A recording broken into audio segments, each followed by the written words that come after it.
The following is copyrighted by PrimericaCDs.com and is for the sole use of members of Primerica Financial Services. It is intended for educational and training purposes only and cannot be distributed to the public. The following information represents the opinion of the speaker presented and does not necessarily represent the opinion of Primerica Financial Services.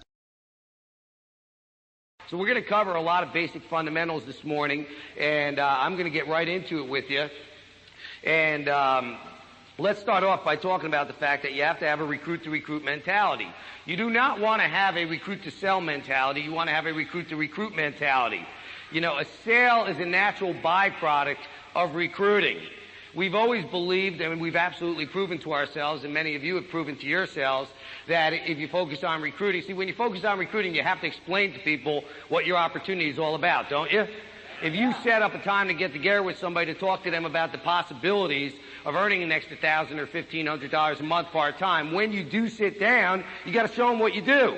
And the worst thing that can happen is when you're done, they might say, you know what, I appreciate so much the fact that you're giving me an opportunity to work with you on a part-time basis, but for this reason or that reason, I'm not going to pursue it with you. But you know what, that F&A is awesome. Could you do one of them for me? I mean, it's a no-brainer. People that focus on sales, most of them, not all of them, but most of them don't do a lot of them. And people that focus on recruiting do a tremendous amount of sales. I've been telling a story recently, Jimmy, about a picnic that you had up in your house in Wayne. And this must have been 8 years ago. And I'm not going to go into any names, but I told you that we've been out of the field for 13 and a half years.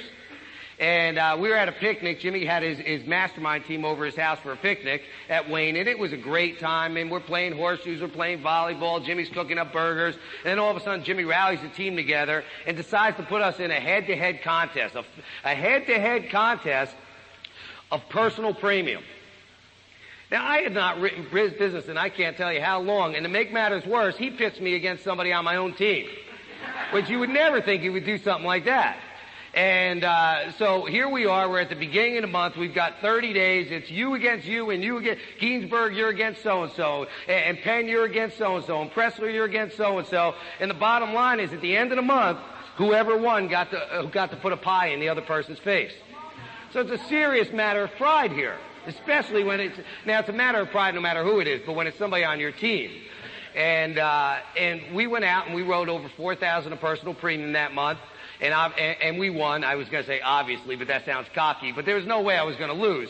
But my point of telling you the story was I did not do it by looking for sales.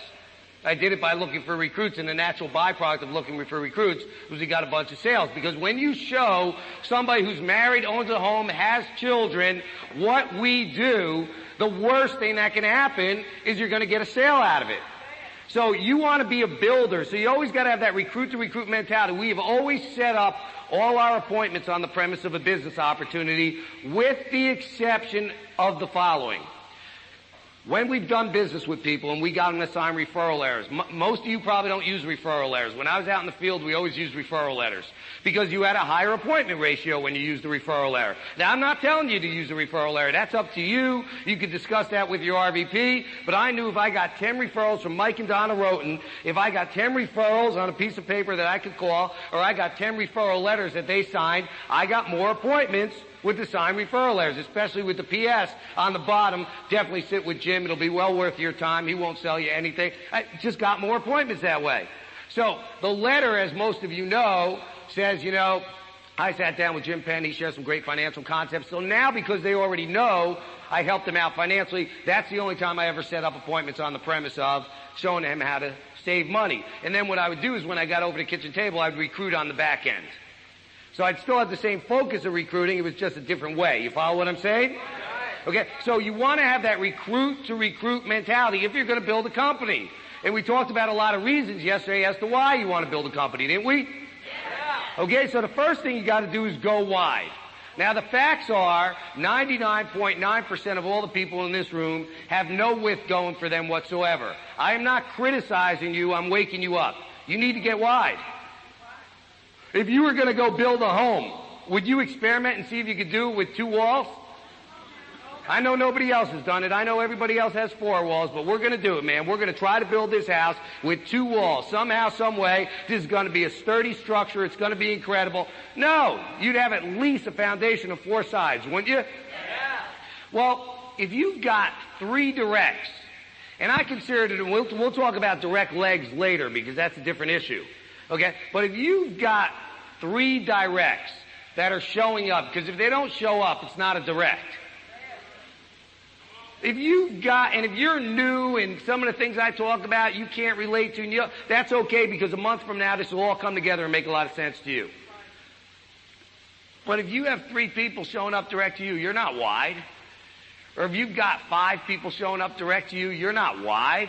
You need to go out there and get wide, and you should not be intimidated by that. When we were playing golf the other day, Dennis was talking about Rob, and we were playing golf the other day, I told him that you should not stop personally prospecting until you got 25 directs showing up. You shouldn't even consider slowing down until you have at least 25 people direct to you showing up every single week. It doesn't all have to necessarily be in the same location. You might be running your base shop operation in 3 different locations. And you might have 8 a week showing up in this location. You might have another 10 showing up in this location. You might have another 7 showing up in this location. And you've got 25 directs showing up to you every single week. I mean, these are people that are in the business. Now, once you have 25 directs that are showing up, going wide is optional. Now, if you're smart, you'll continue to do what? Go wide. But it is optional. And one of the things that you're going to learn today is just because I tell you got to have 25 directs doesn't mean you have to personally recruit every single one of those directs. There's a lot of people direct to us that we did not recruit, but through taprooting they became direct to us. And yes, we will explain taprooting to you. But you've got to make a decision to go wide. And you also must set a realistic goal. If you've been here 6 months and you've got 3 directs showing up, don't sit down and say, man, I'm so pumped up after this school. This is incredible. I'm going to have another 15 directs showing up to me by the end of the year. That's not realistic. And a lot of times people will listen to a tape, read a book, go to a meeting, and they'll get all jacked up and they'll set unrealistic goals. There's minimum standards. Jimmy talks about the minimum standards all the time. If you're part-time, you should hire no less than how many directs a month? 2. Now that is a minimum standard. As a part-timer, your goal should be 3. But your minimum level of acceptance should be 2. As a full-timer, your goal should be what? 4. You gotta have 4. 1 a week. And I'm not going to talk a lot about full-time because most of you are part-time, but that really should not be an issue being that there's 168 hours in a week. I mean, what else are you spending your time doing? But sooner or later, if you take a look at anybody big in this company, there was a period of time in their career where they sold out to going wide. And it really takes a focus. It takes a discipline. You got to get into that groove. You got to get into the zone. You got to get that flow going that Dennis was talking about when he was referring to the book. I mean, there has to be that period of time where that is your focus. You must go wide. Hire people direct to you. Does that make sense? Yeah.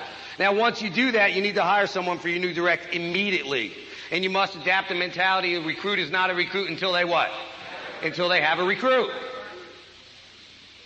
What's the biggest motivator? The biggest motivator is not money, it's not cars, it's not $1 million homes, it's fear of loss. That's the biggest motivator. And that's the biggest reason why you have to hire someone for your new person immediately. Because fear of loss takes over. Listen, every single one of you at some point or another in your career here in Primerica is going to seriously consider quitting. You're seriously going to consider quitting. I considered quitting when I was making $5,000 a month. So it has nothing to do with how much money you're making. We see, as human beings, we sabotage our own success. And I happen to be going through a period of time in my career in Primerica where I was just sabotaging my own success and I was telling myself that I was not a leader. So I was making $5,000 a month because I was personally producing. It's not hard to make money if you're personally producing. But I had a bunch of people on my team and they were doing nothing. Have you ever been there? Yes. Okay, they were doing nothing. And I kept hearing the founder of the company get on TV every single day saying, if you recruit, your people will recruit. If you sell, your people will sell. If you do this, and I was selling and they weren't. And I was recruiting and they weren't. So I was starting to sell myself on. I wasn't cut out to be a leader. And I seriously considered quitting. But there were two things that kept me in this business. Number one was my partnership with Gina. See, you talk about how important partnership is. If Gina was not doing this business with me, and I started talking about quitting, then she would have told me, that's right, you dummy, get the hell out of there. You're wasting your time. Go. Okay, but because she was doing the business with me, because she was just as committed as me, when I was going through my screwed up period in this business, she slapped me around and straightened me out and got me to understand it's not you, it's your people. You need to get different people. And then the other reason I didn't quit was because of Jimmy. Because I had alignment with my upline. Have you ever heard the principle, have a merger with your upline? And obviously Jimmy has his own special way of straightening you out. Okay? I can't use the terminology that he used. Okay? But, you know, he slapped me around too, and then I finally got through that quitting stage. I've only had 2 people in my entire 16 years in Primerica tell me that they've never considered quitting. I mean, 2 people that came up to me after a meeting with empathy, with sincerity, but they wanted to rebuttal what I was saying. I just want you to know, I'm not one of those people. And they eventually quit. Okay? That's a fact. Okay? Everybody goes through a quitting stage. And if they don't have anybody on their team, it's real easy to quit. But if they got somebody on their team, they're going to think twice. If Jim Penn's relatively new in this business and my upline helped recruit Mike Roten for me and I'm going through a quitting stage, I'm going to think twice about quitting because I'm going to sit back and say, but what if? But what if Mike and Donna go on to become RVPs? And I could have overridden them for the rest of my life. What if? Maybe I should stick around a while and just see how this thing plays out. Give your people a reason to stay. You got to lock them in. So when you hire someone, you really need to be obsessed with getting people under them immediately. To me, the magic number has always been 3. Get 3 people under them ASAP. And look at it as your responsibility to hire those 3 directs for them. But don't tell them that. Don't tell them that. Because if you tell them, man, Mike, I'm going to go hire those 3 people for you, man. I'm going to take the responsibility. I'm going to go. Because then what you're doing is breeding weakness. And you're breeding dependency. And you don't want to breed weakness and dependency. You want to breed independence. You want to breed strong leaders. So you're going to sell them on getting big. You're going to teach them how to recruit. And he's going to do all the things that he needs to do. But in your mind, when Mike introduced you to his brother, when Mike and Don introduced you to their best friend, what are you going to do? You're going to give it 150% to what? Recruit those people into the business for who? For them. Because you want to do what? You want to lock them in. Now, the following numbers that I'm going to show you are incorrect. Okay? So don't write these numbers down. You hear all the time that you need to go, you hear all the time that you need to what? Double-digit recruit, correct? Right. You need to double-digit recruit. Why do you need to double-digit recruit? Because in any business, and the important word that you should have just gotten out of that line was in any business. Any is the key word. Not Primerica, any business which requires self-motivation, 20% of the people do 80% of the work. That's not Primerica. Real estate requires self-motivation, right? How many people have you really ever met who make money in real estate? Almost anybody I've ever met who's in real estate, they got a license hanging on some broker's wall. They don't make no damn money. Hardly anybody makes money. 20% of the people do 80% of the work. In New Jersey, they published this book of the incomes of the real estate people in New Jersey. When I saw it, I was blown away at how little people make. Because to me, it looks like such an easy way to make money. It's ridiculous. I know it's a heck of a lot easier than this. You can never make as much money as you can make here. But my point is, any business that requires self-motivation, 20% of the people do 80% of the work. So if you hire 10 people over the course of the year, you're not going to have anything. You got to get the law of large numbers working for you in the shortest period of time. And 10 is the magic number. Now, I'll give you the real numbers. Out of every 10 people you hire, 1 will be a player. What do you mean, a player? I mean, one is going to be hungry like you. They're going to be intense like you. They're going to be fired up like you. Man, they're going to have an unbelievable desire to win. They're going to want it real bad. They're going to take the initiative. They're just going to do it. Every time you stop, they bump into you. Every time you go to a leadership school, they're there. Every time you show up to the office early, they're there. You stay late, they're there. One is going to really play the game with intensity. And you do not create that. You don't make motivated people, you find motivated people. That's a lesson that most people take a long time to learn in this business, and me being one of them. It took me, I'm embarrassed to tell you, at least 5 years to learn that lesson. I worked real hard on changing people my first 5 years. I'm embarrassed to tell you that. But it's the truth. You don't make... Now listen, are you telling me, Jim, that you cannot motivate people? No, I'm not telling you that. What I have found is that you can motivate motivated people. But you can't motivate unmotivated people. Jimmy and I have been in business together for over 16 years. He still motivates me. He still sells me the dream. But it's because I'm motivated. You follow what I'm saying? When Jimmy's around Joe Enser, when Jimmy's around Bob Safford, they motivate him. But it's because he's already motivated. You can motivate a motivated person. You cannot motivate an unmotivated person. And every one of you are going to try. And some of you are going to try longer than others. Me, I did it for 5 years. Okay? So the bottom line is you got to find motivated people. Everybody's looking for players, aren't they? Well, out of every 10 you hire, one will be a player. 3 will be a happy part-timer. What's that mean? 3 are going to use their license on a consistent basis and, write business and get checks. Maybe they're into doing the smart part of our business and they're going to do a lot of smart business. Maybe they're into really educating people how they're getting ripped off by their life insurance company and they're going to do a lot of term insurance business. Maybe they're really into mutual funds or 401ks. But 3 will be really happy part-timers. I came in this for an extra $15,000 a year and I'm making my $15,000 a year. I got a gal that works full-time for a company called Bristol Myers Squibb. And you might have heard of them. And last week she got a $3,000 paycheck part-time. I mean, it was awesome, from one securities transaction. $3,000, but she loves this business part-time. She does not have intentions of being a giant in Primerica. She's just a happy part-timer making her extra $20,000 a year. And for every 10 you hire, 3 of them are going to be a happy part-timer. How many happy part-timers do you want? Thousands. Don't try to make people want what you want. Just help them get what they want. And if that's what they want, help them get that, okay? 3 will be sometime, no time, anytime. But what's that mean? Maybe they show up to the meeting 2 or 3 times a month. Maybe they show up to a leadership school if it's convenient, if they don't have to drive too far, if they don't have to get up too early. They're like, they got their toe in it. They're not committed, they're just involved. How do you identify the sometime, no time, any-timers? Well, obviously it's easy to identify because they're not always there, right?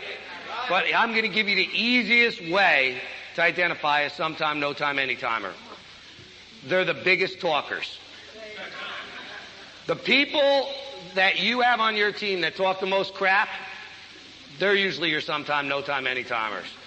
The people that run around, watch out for me, man, look out, man, eat my dust, watch my smoke, I'm going to be at the top of the bulletin, man. You and me, man, we're going to be sitting in Hawaii and we're going to be doing... The people that talk a good game are usually the people, they're full of crap, okay? Okay? It's the people that just go do it and let their numbers do the talking are the ones that identify them as your players. And 3 will join the witness protection program. So you got 3 to join the witness protection program, 3 that are sometime, no time, any-timers, 3 happy part-timers, and 1 player. Now listen, you don't want them to join the witness protection program, but they're gonna. That's just the way it is. And sometimes it's like 2 hours after you got their $199. It's incredible. I mean, you sat down with them, had an incredible session with them, developed their market, they're pumped up, they're excited. I mean, it's unbelievable. Gave you a check for $199, registered for PFSU. You told them, hey, listen, I'll give you a buzz about 9 o'clock and we'll just solidify what day we're going out next week. You call them up, you get a machine, you leave a message. 2 days later, you don't hear from them. You leave another message. 2 days later, you don't hear from them. And you never see them again for the rest of your life. That's the thing that's really amazed me about these people. It's like before you hired them, you used to run into them at Publix or you used to run into, you don't ever see them. They disappear. I think they spend the rest of their life like really scouting out places when they go places, and they want to make sure they disappear, okay? And you know what? It don't matter who you are, it's going to happen. So don't take it personally. Now those are the numbers. Now if those are the numbers, how long do you want to take to get 10? You need to get them in a short period of time. And your goal is to get them in what? A 30-day period of time. The facts is that if you recruited 10 people a month onto your team for 6 months, you're either an RVP or you're within smelling distance. You are that close. You recruit 10 people a month onto your team for 6 months, and you're either an RVP or you're right there, man. You're that close. People say, how did Jim Meyer go to RVP so fast? How did Jim Penn go to RVP so fast? Because we went to RVP fast. It wasn't because we were good. I promise you. You saw the picture Tammy put on TV last week of me, Jimmy, Ginsberg, Alvarez, right? You saw that picture? Come on. We weren't good. But we had masses of people joining our team. We were in the heavy-duty, all-out recruiting business. And by sheer numbers, you get the happy part-timers, you get your players. That's why. So you want to get double-digit recruiting going. That makes sense, doesn't it? Okay. Now, I'm going to throw this in here because I really I didn't want to miss this. Okay? I want to get this point across to you on appointment setting. You need to make a decision to become competent in your ability to set appointments. Now, last night we spoke about abilities, and I don't have time to go repeat it again. But abilities are something you what? You develop them. You acquire them. Nobody is just, they're born and they're just a great appointment setter. You become a great appointment setter because you decide to become great at setting appointments. You become great at inviting people to meetings because you decide to become great at inviting people. And you learn what works and what doesn't work. And you need to understand that you need to make a decision to become competent in your ability to set appointments. Because of this. Your ability to set appointments allows you to control your activity. If you don't take the time to get good at setting appointments, you can't control your activity. And if you can't control your activity, you can't control your outcome. Last week in my full-timers meeting, I had every single full-timer sit down. We took a couple, and we made them our pretend clients, and I said, set an appointment with them. Show me how do you set an appointment. Tell me what you say.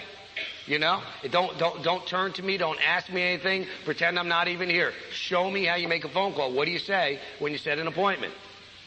You got to become great at setting appointments. Right. Not good, great. And you can't be great until you've gone through good, and you can't go through good until you're bad, as Jimmy always talks about, and you can't go through bad until you try, right? Right. I was terrible at setting appointments, but I made a decision to get good so I could control my activity. If we did not take the time to get good at setting appointments, remember that contest I was telling you about that Jimmy put us in? Yeah. I would have got killed. You can't, if you're going to start from scratch and make something happen, you better know how to set an appointment, right? Right. Make a decision that you're going to get good at setting appointments, and it doesn't have to take a long time. Remember, when making a phone call, your purpose is to set an appointment, not do the appointment. We spoke about that yesterday, right? Right. Your purpose is to set the appointment, not do the appointment. That's when we were talking about don't throw up on people. All you want to do is create interest. That's the part of yesterday's talk where we said there's a difference between prospecting and recruiting. Prospecting is the process of creating enough interest for someone to take a look at what we do. That's what you want to do in setting an appointment. If I'm calling Mike and Donna, I'm just saying, hey, Mike, Donna, how you doing? We're shooting the breeze for a couple seconds. Hey, let me tell you why I'm calling. Happen to be expanding a business right now, looking to hire a couple people on a part-time basis. You may or may not be interested, but I was wondering if I could get together with you, show you guys what it is that I'm doing. There's a chance to make an extra $1,000 to $1,500 a month. At the very least, even if you're not interested, you might know somebody who is. Would you help me out? Could I sit down with you one night this week? And you just set an appointment. You make it sound so easy, Jim. Well, anything becomes easy if you do it over and over and over and over, right? Right? Whatever you do on your full-time job probably comes pretty easy to you right now. A lot easier than it did your first day. Anything you do over. Don't ever get impressed by anybody who stands up on stage and it just flows out of their mouth. Man, I mean, listen, when people have been here 5 years, 6 years, 10 years, however, they should be good. They should be good. Something's wrong if they're not, right?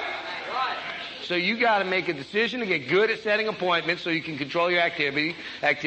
And remember, when making a phone call, your purpose is to set the appointment, not do the appointment. And when you're working in the cushy market, it's as simple as, hey, Mike, listen, you and Donnie going to be home Tuesday or Thursday? Great, I got something to show you and someone I want you to meet. Would it be better to stop by and say, that cushy market's very simple. Now, we talked about in your warm market, technique is not important. But in the acquaintance and referral market, technique is important, isn't it? Yeah. And you all have access to scripts and everything like that, so I'm not going to go over that with you today. My main reason for showing you this is I do not want you to take lightly the importance of setting appointments, of your ability to set appointments, because it is everything. You need to get good at setting appointments, because if you can't set appointments and you can't invite people to a meeting, then you can't control anything.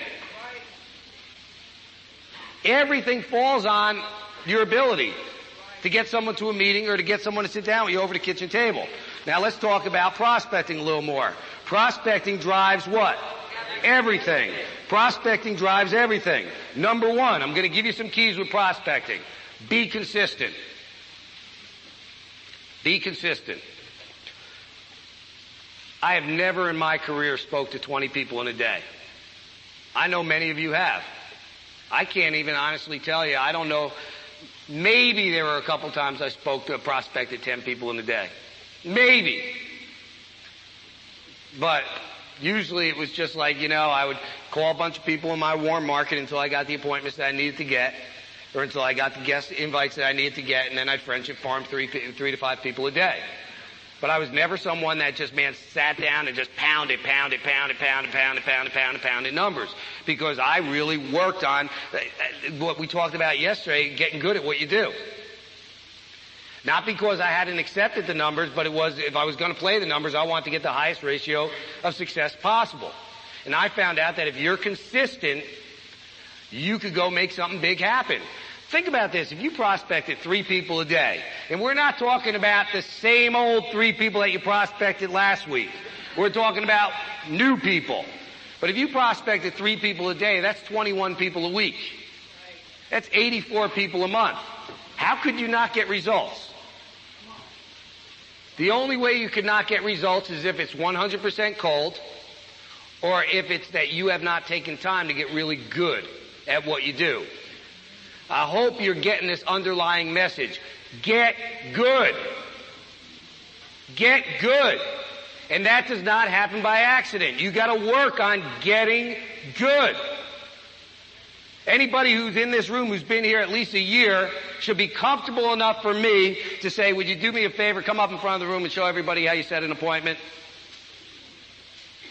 Come up in front of the room and do me a favor, show people how you invite somebody to the meeting. Use Jim and Tammy Meyer as an example.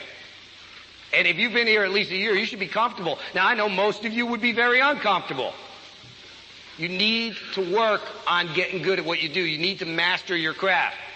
If you master your craft and you are consistent with your prospecting, the results would be amazing. Consistency is the key. Every time, every leadership school that Jimmy and I and the Maniac team went to every 6 weeks with Bob Safford, he always talked to us about the rocket ship. He always talked to us about the space shuttle. He always talked to us about how much energy it took to get it in, to break the Earth's atmosphere. And once he got it, broke the Earth's atmosphere, they'd shut down the engines and it would go around the Earth somewhere between 16 and 25,000 miles per hour and the engines were shut off.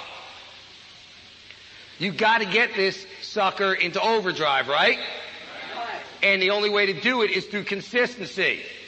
See, if you think about that space shuttle example, all of you at one time or another have seen a liftoff on TV, right? And it really is amazing the amount of thrust and energy it takes to get that ship, into the air and out of the Earth's atmosphere. It's incredible, isn't it? I mean, look at the size of those fuel tanks. Doesn't it have like 3 of them? 2 rocket boosters on the side and one jumbo fuel tank there? Would NASA ever say, hey guys, let's just experiment this time. We'll do full throttle for the first 4 seconds. Then let's tell them to just instruct them to cut back to 3/4 throttle. Let's just see what the results are. We'll only tell them to cut back for a second, and then we'll tell them to go full throttle again. What'll happen? It'll all of a sudden go from this to this, right? It's going to crash and burn. It's got to be full throttle all the way until it what? Breaks the Earth's atmosphere. It's got to be consistent full throttle. Have you ever, most of you have flown in an airplane. A lot of times when you fly in an airplane, it seems like, man, this pilot's taking an awfully long time to pull this thing into the air. And we've gone down a really good distance of this runway. I know there's not much runway left. When the hell's this guy, you've been there? Okay? And, you would never want, I know nothing about flying, but I know they have to go a certain speed to take off, right? Okay, would you ever want them experimenting and cutting back? Let me just cut back for a second and then give it full throttle again and see if we can still lift this baby off before we hit that oil tank at the end of the runway at Newark Airport. Okay? Well, the bottom line is, one of the challenges that a lot of you have is you always pull back. You'll go to a school, you'll get pumped up and excited, and you'll prospect for the next 7 days. Then something happens, like your best guy quits, or one of your clients calls and says, I've been thinking. Or you usually have 8 people show up to the meeting every single week, and you showed up to the meeting on Tuesday night, and only 3 people showed up. So you go into a mental funk, and the next day you don't prospect. And the next day you don't prospect. And the next day you don't prospect. Then you listen to a great tape, you get excited, and you start prospecting again. And you prospect for 2 weeks, then something goes wrong, and you stop for a week. And then something goes right, and you start and go for another 4 weeks. And then something goes wrong, and you stop for a week. And see, here's my message. Every time you stop and eventually start again, all I want you to remember is every time you start again, you're starting from ground zero. And see, most people think they're starting from where they left off. You're starting from ground zero. So if you're saying, how come I can never get this thing going? It's because every time you stop, you got to start from scratch again. Don't stop. I'd rather see you prospect less, but do it every day, as opposed to prospecting 30 people a day for 5 days and then not talking to nobody for 3 weeks. And I'm not telling you not to play the numbers, but I'm telling you consistency is the most important thing that you have for those 3 to 5 years that you're getting this sucker built, when you're getting that foundation built. You must be consistent. I'm not going to tell you 7 days a week, but at least 6. You got to be consistent. You got to be consistent. You got to invest the time. You got to log the hours. Now, I don't care how you do it. Some people will get in front of the room and say, man, you should prospect 2 hours a day. Some people will tell you should prospect 3 hours a day.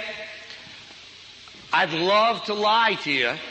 I wouldn't really love to lie, Pam, because I don't lie. Okay, but I'd love to tell you, man, every day, 2 hours a day. Every day I did it 3 hours a day. Everybody operates differently. The way I always operated was based on results. So it wasn't based on hours. My mornings, when I was full-time, my mornings were dedicated to prospecting, and I had a result in mind. The result might have been I need 2 more invites for the meeting on Wednesday night. Or the result might have been I got 5 kitchen tables this week, I need another 3. And I'll prospect until I get the other 3. If I get the other 3 in a half hour, I get them in a half hour. If I get the other 2 guests in 45 minutes, I get them in 45 minutes. If it takes me 2 hours, it'll take me 2 hours. So and I'm not telling you to do it that way. I'm telling you how I did it. I was always, to me, the only thing that matters is results. And you invest the hours that you got to invest to get the results. So it was never, does that make sense? Okay? It was never, this many. It's just, hey man, whatever it takes. You invest the time that it takes to get the result that you want. And a lot of people are not result oriented. And that's why they don't get any. You got to be result oriented. So you be willing to put in the time to get the results you want. Know you have the best products and services. Why? Because people can smell a phony a mile away. It's not what you say, it's how you say it. Listen, these articles are unbelievable. And they will absolutely help us recruit more people. There's no doubt about it. They will absolutely help us recruit more people. But at the end of the day, you do need to remember what people really buy is people. And what they buy is they buy your conviction. They buy your belief. They buy your sincerity. They buy your seriousness. That's what people buy. And if you don't know that you got the best products, which means the best business opportunity in America, and if you don't know that you have the best service, people are going to sense that you waver, and nobody listens to people that waver. See, it's not whether you're tall or short. It's not whether you're black or white. It's not whether you're fat or skinny. It's not whether you're a male or a female. It's whether you got conviction. It's whether you have belief. People listen to people. I mean, there's people that you talk to and you know that they're serious. You know that they're not messing around. And I'm not talking about playing hardball. I'm just talking about people can tell if somebody believes in what they do, right? And people believe, number one, in people that speak with conviction. And number two, they ask less questions. You would love for people to ask you less questions, wouldn't you? Yeah. Man, have more conviction. See, when they don't sense conviction, as Jimmy, you ever see Jimmy get up in front of the room and talk about how people dip? You ever hear him talk about, how you doing? Well, and they dip, right? I can't do it like him. But the bottom line is, man, they see you waver, that's when they really start trying to fire holes in you. But when they see, people just, they don't try to poke holes as much into people that really just talk with conviction. It's like, what's the first step to communication? Eyeball to eyeball contact. Always look people in the eye when you talk to them. Always give people a firm handshake when you meet them. It's everything. Know you have the best opportunity. That goes with the best products and services. Accept the numbers. Hey, out of every 10 people you hire, 3 will disappear. 3 are going to talk a great game and do nothing. 3 are going to be happy part-timers, and 1's going to be a player. You know what? I think those are great numbers. I think those are great numbers. I think it's great that of every 10 people I hire, 4 are going to work. That's awesome. Now you could choose to look at, man, out of every 10 people I hire, 6 do nothing. Or you could look at, man, that's pretty awesome. 3 are going to work, and 1's going to work really hard. You have to accept the numbers. Does the owner of a McDonald's stand at the window and look at all the cars that are driving by and get depressed? They don't worry about the people that drive by. All they care about is the people that pull in. If you owned any type of business, all you would concern yourself with is the people that walk in those doors, right? Not all the people. For all the people that walk into a McDonald's, and McDonald's does a phenomenal business, how many people are driving by? How many people are driving by? For all the people that pull into a hotel and register and take a room in that hotel, how many people just drove by? How many hundreds of thousands, if not millions of people just keep on driving down? Is that Interstate 95? Is that what it is? Okay, just keep on driving. Okay, it doesn't matter who doesn't join. You really have to adapt that attitude. I've always said this, and I said it because I believe it, and maybe it's so simple that people don't think about it. I think it's good that everybody doesn't get involved in our business. Because I really believe that if they did, we wouldn't have an opportunity. The reason why you can't get anything out of a job is because everybody does it. If everybody did this would be nothing. This wouldn't be an opportunity. So it doesn't matter who doesn't show up to the meeting. It really doesn't. And it doesn't matter who doesn't join. The only thing that matters is who does show up. If you've got 15 people invited to an op meeting and 3 show up, you got a choice to focus on the 3 who showed up or the 12 who didn't. And most people, unfortunately, focus on the 12 who didn't. And I'm playing big numbers here. Most people, if they invited 5 and 1 showed up, they're actually foolish enough to talk in front of that one other person about, I can't believe I had 4 other people tonight. They definitely need to sit through a class on conduct before, during, and after an opportunity meeting. Being on stage 24 hours a day. Everybody's got a flashing sign on their chest that says, make me feel special. Doesn't matter about the 4 that didn't show. The only thing that matters about the 1 that did. You're never going to have everybody you invited to a school show up to that school. Unless it was one or two people and you you shoved them in your car and everything like that. But if you got 10 people that told you they're going to be at a school, 10 aren't showing up. I'll never forget early on in my career, as a matter of fact, there was that first school down in South Jersey. First school, August of 1984.